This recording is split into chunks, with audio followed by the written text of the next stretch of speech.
화요일입니다. 오늘도 새벽에 만난 하나님 오신 여러분들을 우리 예수님의 이름으로 축복합니다. 그리고 환영합니다. 기도하겠습니다. 하나님 감사합니다. 좋은 날인데 이 좋은 날 하나님의 말씀으로 시작합니다.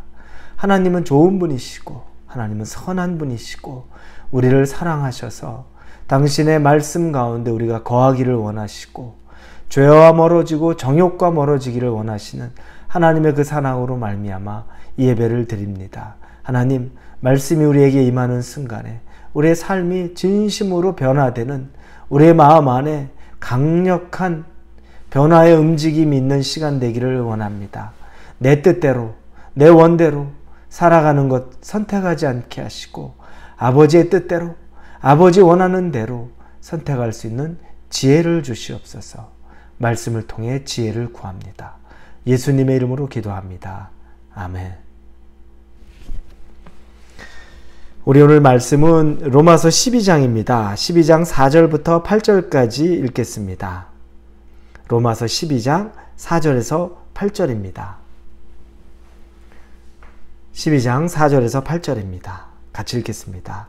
우리가 한 몸에 많은 지체를 가졌으나 모든 지체가 같은 기능을 가진 것이 아니니 이와 같이 우리 많은 사람이 그리스도 안에서 한 몸이 되어 서로 지체가 되었느니라. 우리에게 주신 은혜대로 받은 은사가 각각 다르니 혹 예언이면 믿음의 분수대로, 혹 섬기는 일이면 섬기는 일로, 혹 가르치는 자면 가르치는 일로, 혹 위로하는 자면 위로하는 일로, 구제하는 자는 성실함으로, 다스리는 자는 부지런함으로, 긍휼을 베푸는 자는 즐거움으로 할 것이니라. 아멘. 남자와 여자가 데이트할 때에는, 연애할 때에는 서로가 다른 것이 굉장히 끌림의 현상이 됩니다.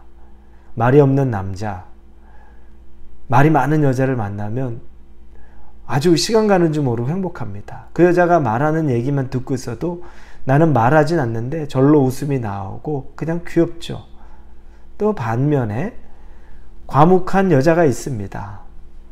이렇게 애교가 많지 않은 여자인데도 불구하고 남자가 또 애교가 많고 남자가 이렇게 아주 친근합니다. 그러면 따뜻함을 느끼고 편안함을 느낍니다. 자, 이렇게 해서 결혼했는데 결혼하고 나니까 또 다른 점이 나중에는 스트레스가 됩니다. 어떤 부부를 봤습니다.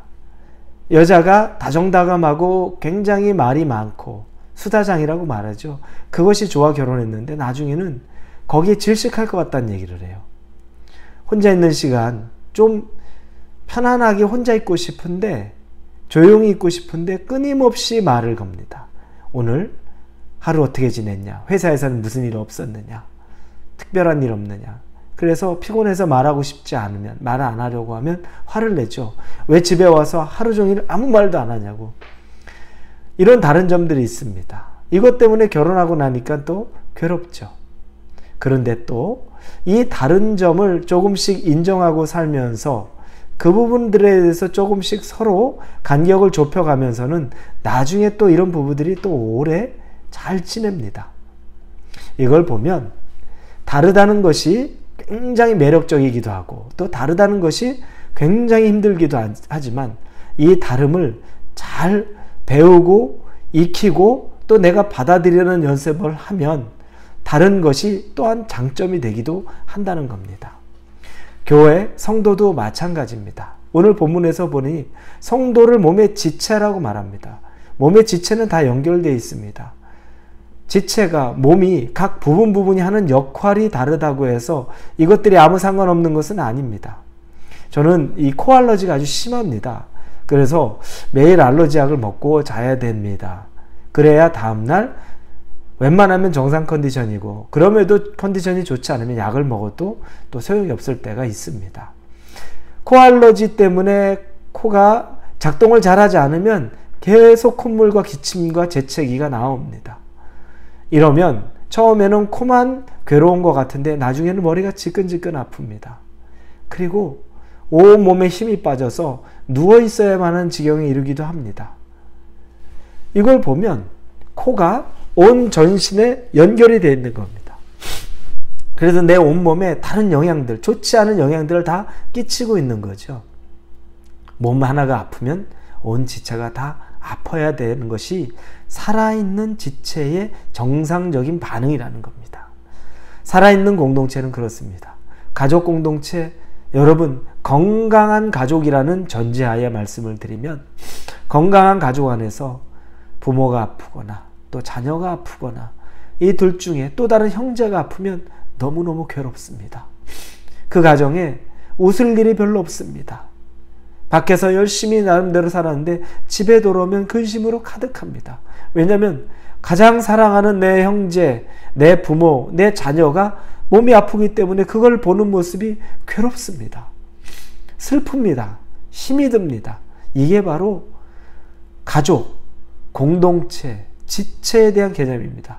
교회도 그렇게 얘기를 합니다. 교회를 설명하는데 교회는 피로 맺어진 관계가 아니죠. 성도는 피로 묶인 관계가 아닙니다. 그러나 피로 묶였습니다. 그 피는 예수의 피로 묶였습니다. 육신의 피가 아니지만 예수 그리스도의 피로 묶여져 있는 이 관계는 우리의 사랑에서 끊을 수 없는 관계라는 거죠. 그래서 지체, 공동체, 한 몸, 이 말을 아주 당연하게 성경에서 하고 있는 겁니다. 예수의 피로 묶여서 같은 예수의 피가 흐르는 사람들이기 때문에 이걸 못 느끼면 비정상이 되는 겁니다. 어떤 사람은 내가 이 옆 사람보다 조금 더 삶이 괜찮아요. 그래서 은연중에 이 옆 사람을 비교하면서 내가 그 사람을 좀 안타까워하고 아쉬워하고 긍휼히 여기고 같이 아파하는 마음보다는 다행이다, 나는 좀 낫네라고 비교 우위를 느낍니다. 여러분, 지체입니까? 지체가 아닙니다. 비교 우위를 느낄 수가 없는 겁니다. 반면에 또 어떤 사람은 나보다 조금 더 나은 사람, 나보다 좀 더 괜찮게 사는 사람, 건강한 사람을 보면 시기합니다. 여러분, 그러면 그게 지체입니까? 지체가 아닙니다. 건강한 공동체, 지체는 전혀 그렇지 않습니다. 한 몸이 회복이 된다. 내가 팔이 부러졌는데 다시 팔이 붙었어요. 그러면 내 다리도 내 마음도 내 생각도 모두가 다 기뻐합니다. 기뻐해요. 생각부터 마음까지 몸이 다 기뻐서 춤을 춘다고 표현하죠. 이게 정상이죠. 이게 공동체입니다. 그런데 교회는 어떤 사람들이 모였습니까? 다른 사람이 모였어요. 다 다른 사람이 모였습니다. 왜 하나님이 이렇게 다른 사람들을 공동체에 묶었을까?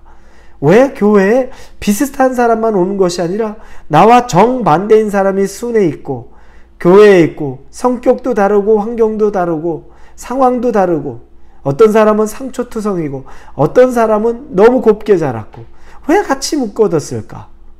이건 건강하지 않고 오히려 더 괴롭게 만드는 것 아닌가? 라고 말할 수 있지만, 그러나 그 안에서 맞춰감으로, 그 안에서 서로를 인정하고 존중해감으로 성장하는 것을 말합니다. 다윗이 아둘람 굴이라는 곳에 있었습니다. 거기에 400명의 사람들이 몰려들었습니다. 그런데 그 사람들을 표현하니까 사회에 불만 있는 사람들, 가난한 사람들, 빚진 사람들, 이런 사람들이라고 표현을 합니다. 아주 최약체층인 거죠. 가장 소외된 계층을 말합니다. 그 사람들이 모였습니다.